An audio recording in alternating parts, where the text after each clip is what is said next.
Assalamualaikum warahmatullahi wabarakatuh. Perkenalkan, nama saya Irfan Pratua. Perkenalkan, saya Teguh Mulia Luman Raja. Perkenalkan, nama saya Sylvia Nurhayati Bortampu Bolon.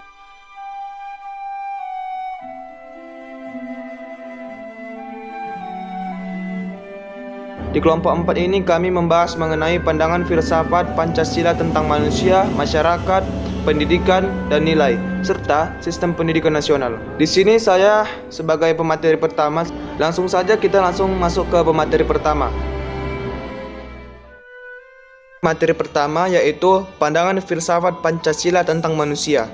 Pandangan filsafat Pancasila mengenai manusia yaitu kodrat manusia merupakan keseluruhan sifat asli, kemampuan, kekuasaan, bekal, atau disposisi yang melekat pada keberadaan atau eksistensi manusia sebagai makhluk pribadi sekaligus makhluk sosial ciptaan Tuhan Yang Maha Esa. Harkat manusia adalah nilai manusia sebagai makhluk Tuhan yang memiliki kemampuan-kemampuan yang disebut cipta, rasa, dan karsa. Oh iya, manusia memiliki wujud sifat, di antaranya yang pertama yaitu kemampuan menyadari diri, yaitu kemampuan mengeksplorasi potensi yang ada dan mengembangkan ke arah kesempurnaan dan menyadarinya sebagai kekuatan.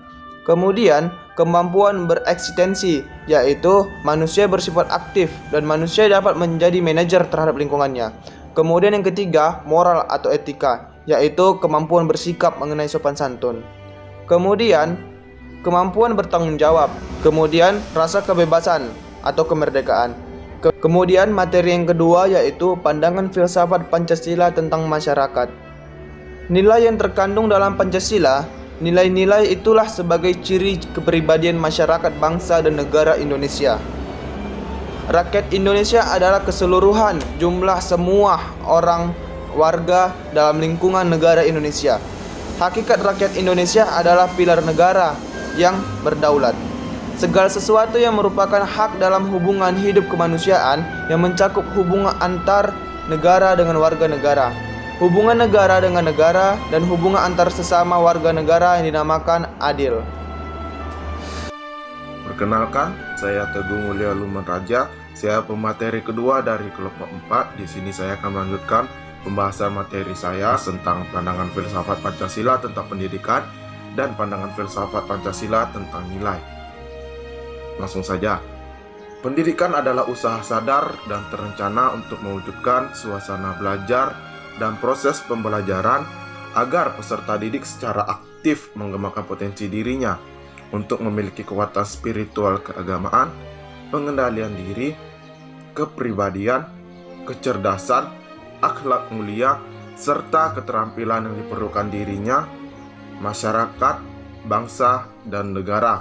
Tujuan pendidikan berdasarkan pandangan Pancasila tentang hakikat pendidikan seyogyanya bertujuan untuk berkembangnya potensi peserta didik agar menjadi manusia yang beriman dan bertakwa kepada Tuhan Yang Maha Esa, berakhlak mulia, sehat, berilmu cakap, kreatif, mandiri, dan menjadi warga negara yang demokratis serta bertanggung jawab. Yang kedua, pandangan filsafat tentang nilai.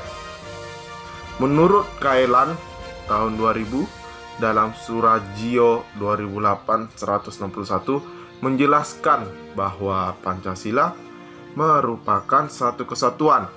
Dari sila-silanya harus merupakan sumber nilai, kerangka berpikir, serta asas moralitas bagi pembangunan ilmu pengetahuan dan teknologi. Oleh karena itu, sila-sila dalam Pancasila menunjukkan sistem etika dalam pembangunan iptek.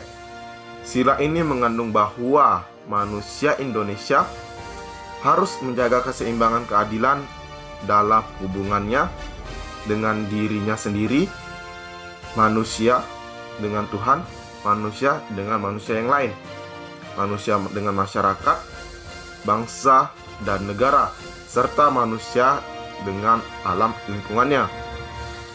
Dengan demikian, dapat disimpulkan bahwa Pancasila adalah sumber nilai bagi pembangunan bangsa Indonesia Pancasila juga menjadi kerangka kognitif dalam identifikasi ide diri sebagai bangsa, sebagai landasan, arah, dan etos, serta sebagai moral pembangunan nasional. Perkenalkan, nama saya Sylvia Nurhayati Bortampu Bolon. Saya adalah pemateri ketiga dari kelompok kami. Baiklah teman-teman, saya akan melanjutkan materi kami tentang pandangan filsafat Pancasila tentang sistem pendidikan nasional. Bagi bangsa Indonesia, Pancasila telah menjadi dasar negara dan pandangan hidup segenap bangsa Indonesia. Nilai yang terkandung dalam Pancasila sepatutnya menjadi acuan dasar dalam kehidupan manusia Indonesia. Pendidikan nasional harus mampu membawa segenap bangsa Indonesia menjadi manusia Pancasila, seperti telah dirumuskan dalam GBHN tahun 1993, yaitu pendidikan nasional bertujuan untuk meningkatkan kualitas manusia Indonesia. TAP MPR nomor 2/MPR/1978 memberi petunjuk nyata dan jelas wujud pengamalan kelima sila Pancasila bagi bidang pendidikan.